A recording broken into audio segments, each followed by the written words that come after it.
મશીનમાં કેવી રીતના તમારે દોરો પરોવવો તે તમને આજે હું શીખવાડીશ। આ રીતે આપણે આ ટેન્શન ડિસ્ક કહેવામાં આવે છે તેને આ રીતે લઈ લેવાનું છે, અને લબલબી કહેવામાં આવે છે તેને આ રીતે આપણે દોરો લઈ લેવાનો છે।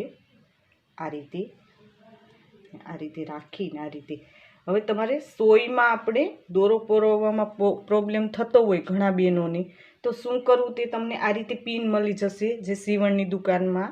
આ રીતે તમારે પિનને નાખી દેવાની છે, આમાં આપણે દોરો રાખી દેવાનો, બરાબર।